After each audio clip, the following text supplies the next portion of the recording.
Las bacterias de las enfermedades diarreicas están ocasionadas por estas bacterias. Entonces vamos a conocerlas, las más comunes, claro está, y sobre todo las que ocupan el lugar de nuestras enfermedades o patologías. Ay Dios, cuando las vean me avisan.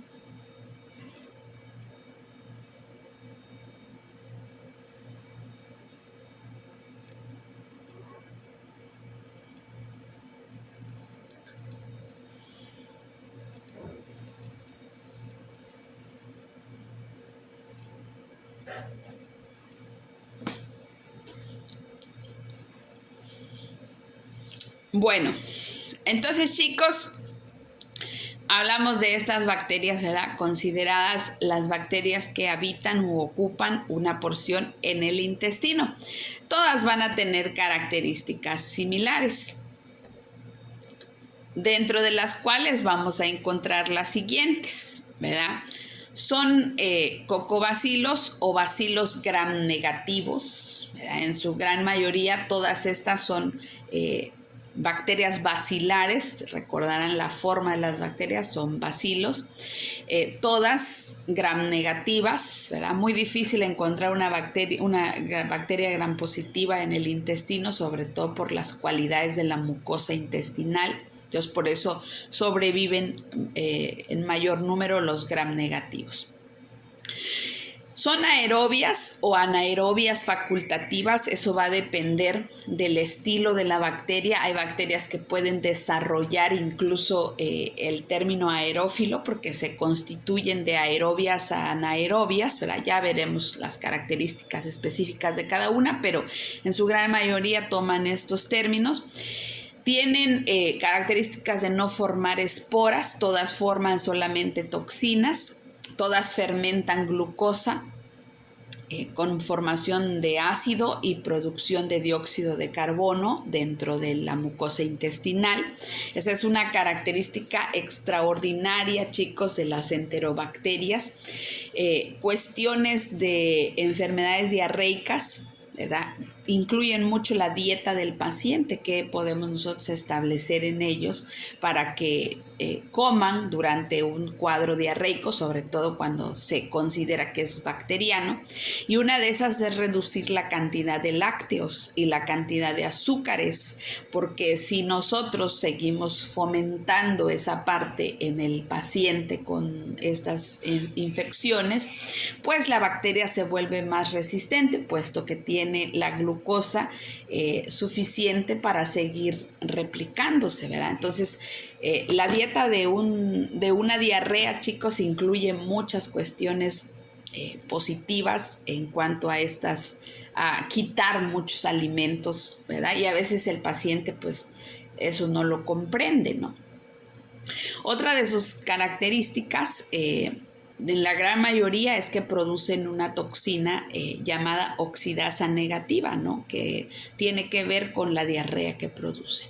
Y otra es que reducen los nitratos y los nitritos del intestino, que son moléculas que ayudan a la digestión, ¿verdad? Y por lo tanto, al no hacer esta síntesis, pues ahí es donde viene la fragmentación de la digestión y esa pues la eliminación rápida de ella transformada en diarrea, ¿no? Entonces esas son características generales de ellas. Estas bacterias están distribuidas en el suelo, en el agua, en alimentos contaminados y en la flora del intestino de humanos y animales. Y ustedes me dirán a mí, doctora, ¿y cómo es que si están en el agua y en el suelo y en los alimentos, cómo usted nos dice que forman parte de nuestro intestino?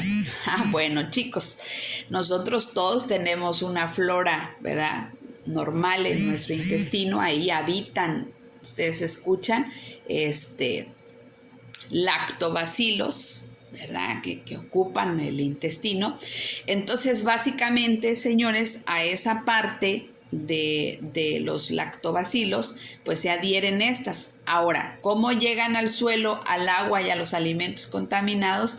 Pues a través de las heces fecales, ¿verdad? Nuestras heces fecales, chicos, cuando ya llegan a un lugar determinado, como lo es el drenaje, y el drenaje a los ríos, pues ahí se van contaminando las aguas, ¿no?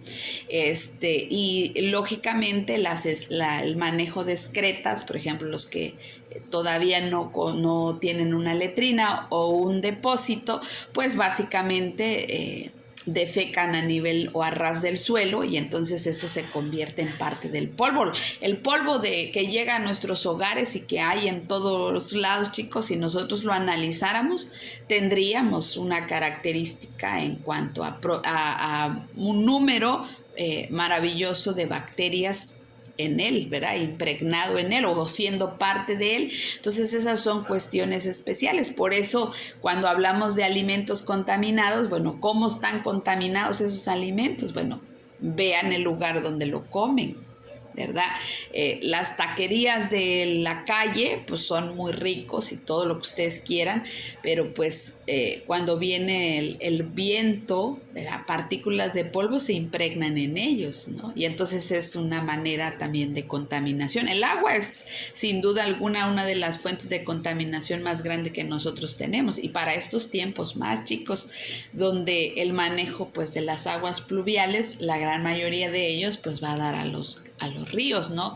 Y luego tratan aguas y demás. Entonces son un gran condicionante de enfermedades, sobre todo digestivas, las bacterias por este medio. Lavarse las manos es otra de las cuestiones esenciales de la prevención de enfermedades diarreicas, porque hay personas que pues aún en pleno siglo XXI y aún después de una pandemia como la que estamos atravesando, todavía la parte de lavarse las manos es algo que no entra dentro de su ritmo de vida, ¿verdad?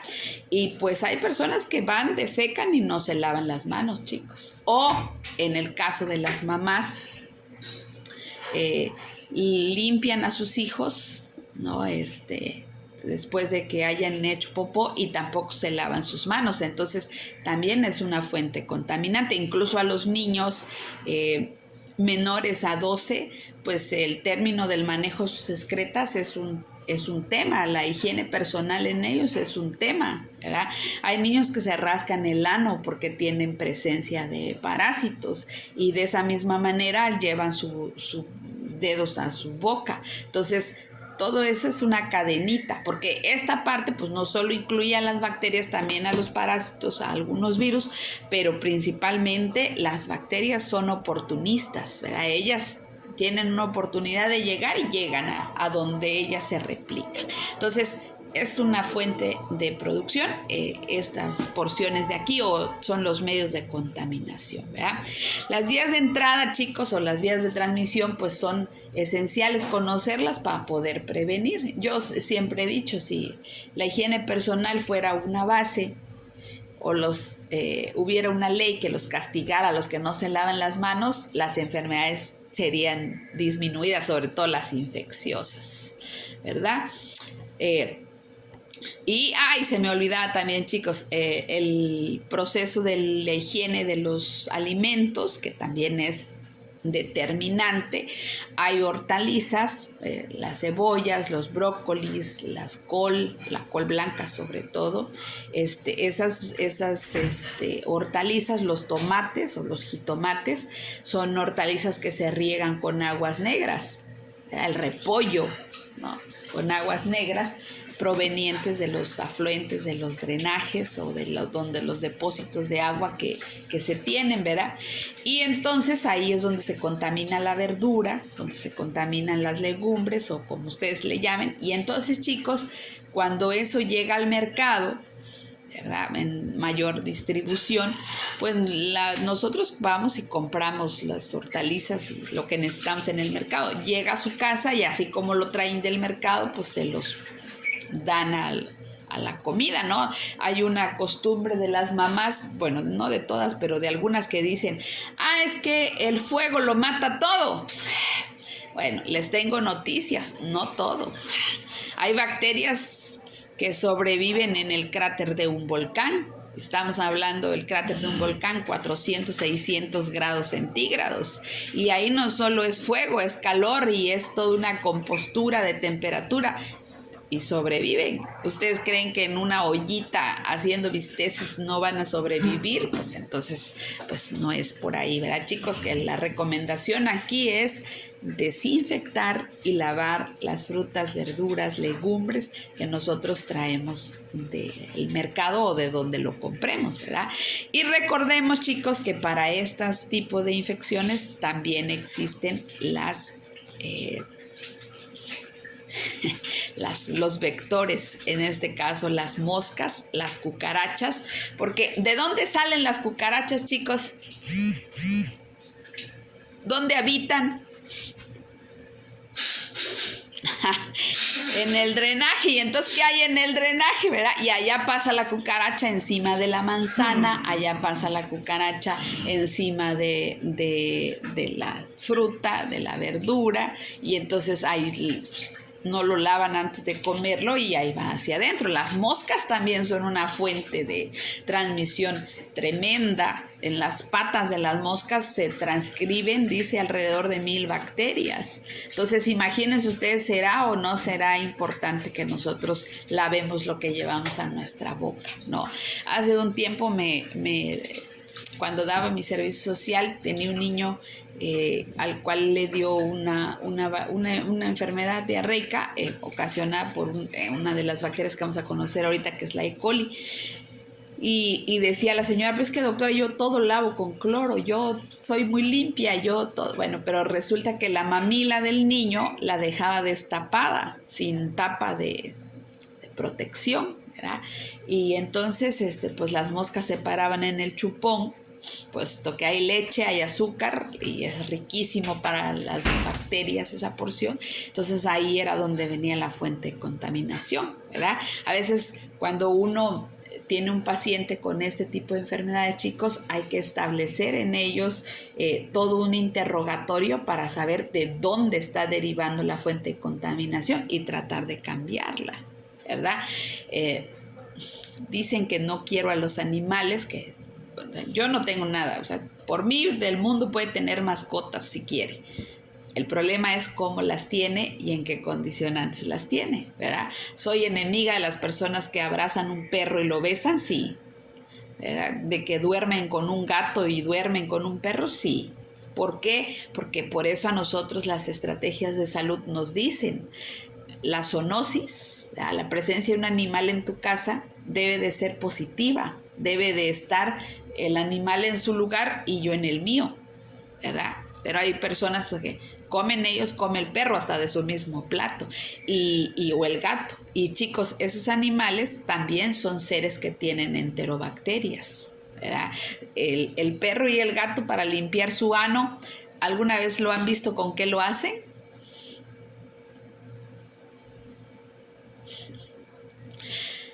Con su lengua. Y la pregunta, chicos, y ellos se lavan su boca, ¿a poco? Con cloro. Y entonces después, ¿cómo es que bien, qué sabroso que los besan? ¡Ay, cómo me quiere mi perrito! Porque me lame mi cachete. Y luego los besan hasta en la boca. A mí esa parte me preocupa. Pero bueno, está bien, pues. Hoy defienden más a los humanos que defienden más a los animales que a los humanos. Bueno, pues está bueno, pues. No. Si maltratas a un perro, te meten a la cárcel. Pero si abortas un niño, ahora ya es legal. Entonces yo ya no entendí qué tipo de seres humanos estamos siendo. Pero bueno, esa es otra historia, chicos. Entonces, vamos a conocer a la primera de nuestras bacterias. Creo que para ustedes es la más común en conocimiento, ¿verdad? Porque han conocido de ella quizás algunas características. En este caso hablamos de la Salmonella typhi. Salmonelosis ocasiona esta enfermedad llamada salmonelosis, o como nosotros la conocemos coloquialmente, fiebre tifoidea, ¿verdad? ¿Alguno de ustedes me puede hacer favor de mandar al grupo un mensaje de que no los puedo atender ahorita, a los que no han entrado a la plataforma, porque estoy dando clases y además porque estoy grabando el video? Entonces no puedo salir de la grabación de mi celular para ir a contestar un WhatsApp y resolverles su problema. Por favor, Isaac, si fuera tan amable. Entonces, chicos, conocemos a la Salmonella typhi, ¿verdad? Es un bacilo gram negativo que tiene una anatomía específica, mide de 0.7 a 1.5 micras de ancho y de 2 a 5 micras de largo, ¿verdad? Es esta bacteria que nosotros vemos aquí, chicos, es una bacteria móvil que tiene un flagelo pericéntrico como el que vemos aquí. Aquí vemos al bacilo verde y vemos aquí un hilito que le cuelga verde, que es precisamente el flagelo con el que él se moviliza a través de la flora intestinal o del intestino. No forman esporas, su pared celular posee un antígeno llamado somático O, y hay algunos en su flagelo que poseen una especie de antígeno H, ¿verdad? Las cuales las convierten en una bacteria que destruye las vellosidades intestinales, ¿verdad? Estas bacterias, chicos, ocasionan salmonelosis, esa es la infección, ¿no? O fiebre tifoidea, como ustedes le quieran llamar, en su presencia en el intestino.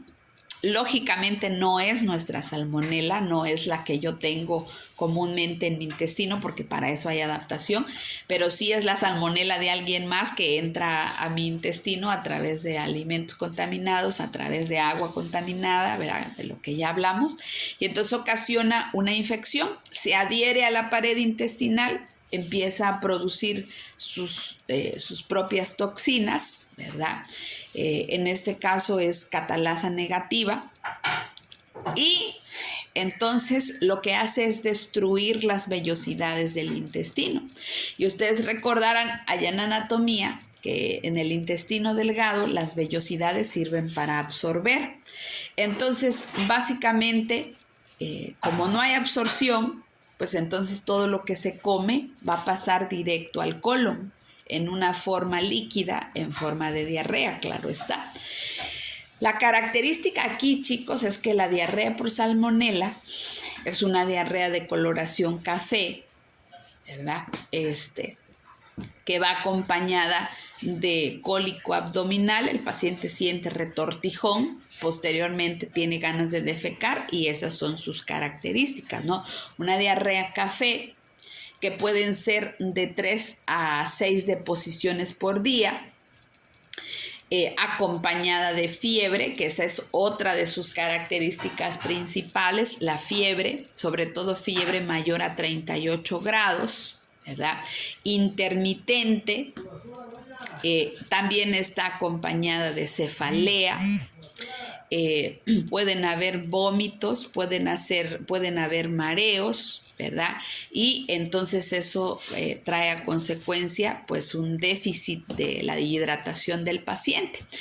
Esta bacteria, chicos, puede hacerse resistente muy rápidamente y el tratamiento para erradicar salmonela se debe basar en 15 días de tratamiento y de una dieta sin lácteos, por lo que les decía hace rato, ¿verdad? Originalmente el paciente tiene diarrea y uno de los alimentos que primero le dan es quesadilla.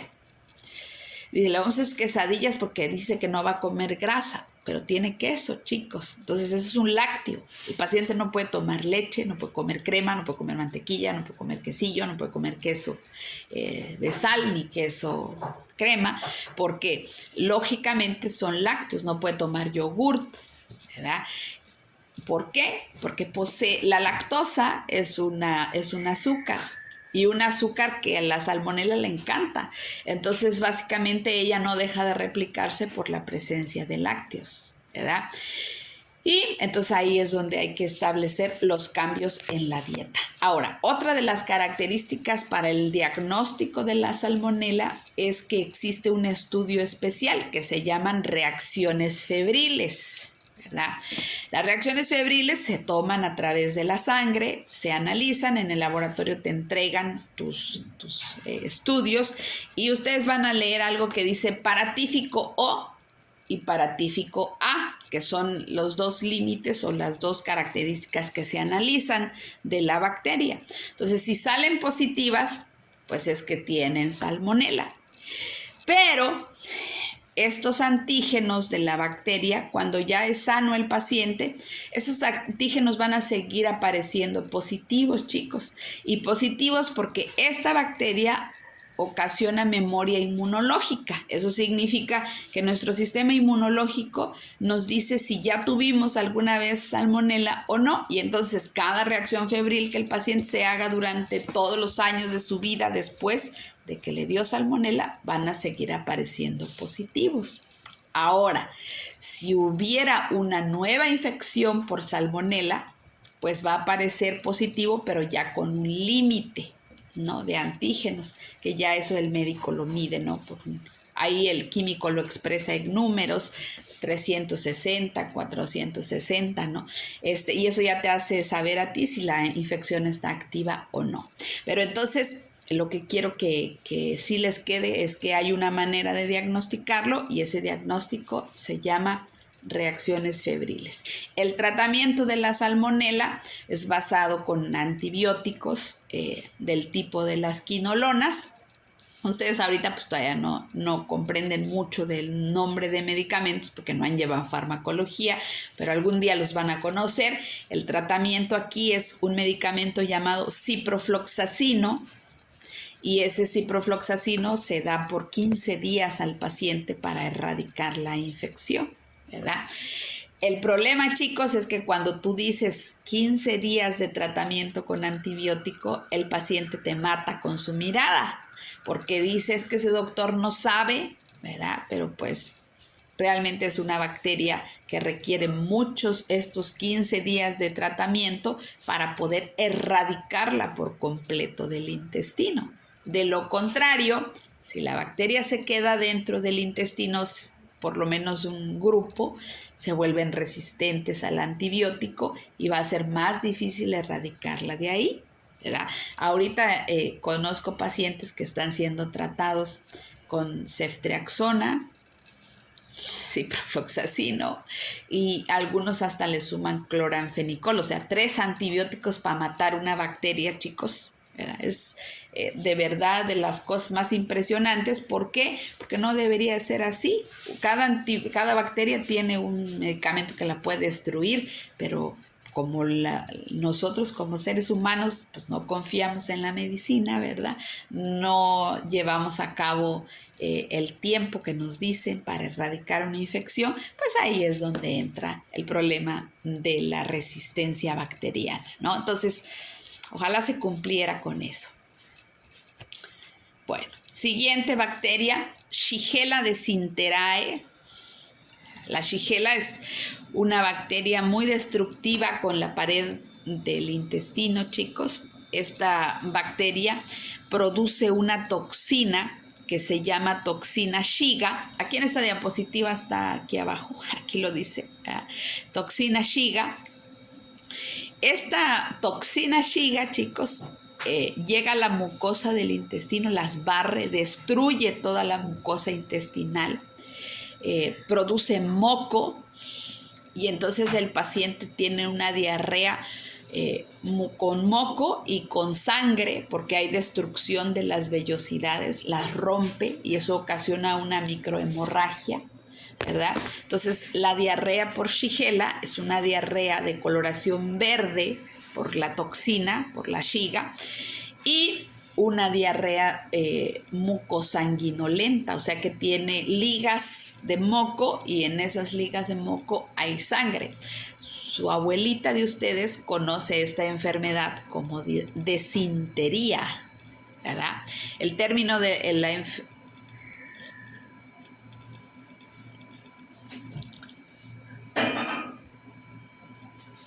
Así es una de sus características. Hay cólico abdominal, retorcijón, luego viene la defecación con esta diarrea de esta coloración y con estas características, y le suman, chicos, tenesmo intestinal.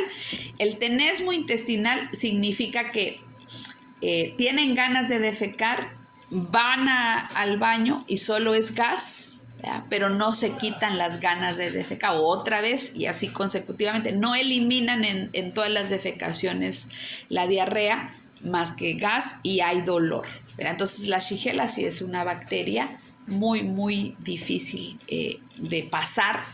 La infección se llama shigellosis, ese es el nombre de la infección, y es hay que pues afrontarla, ¿verdad?, de lleno desde que se descubre. Les estoy diciendo las características de las bacterias, de la diarrea, perdón, chicos, de cada una. Ya vimos la salmonela es café con cólico abdominal. Esta es verde con moco y sangre, porque a veces pues no va uno a esperar que el paciente se haga un estudio de laboratorio, ¿verdad? Que vaya y se haga un coprocultivo y después me lo traiga para que yo sepa qué tiene y mientras tanto, ¿qué hago, no? Entonces, nosotros debemos preguntar las características de la diarrea a nuestros pacientes cuando tienen una infección intestinal para poder ir viendo, de acuerdo a sus características, qué patología puede ser la que tiene, en este caso, nuestro paciente, ¿verdad? Entonces, la Shigella, diarrea, coloración verdosa, con moco, sangre y tenesmo intestinal son sus características esenciales. Vemos aquí su imagen, ¿verdad? Diferente a la salmonela, esta no tiene flagelo, un solo flagelo, esta tiene cilios, que son estos pelitos que están aquí, ¿verdad? La vemos aquí a este barrido.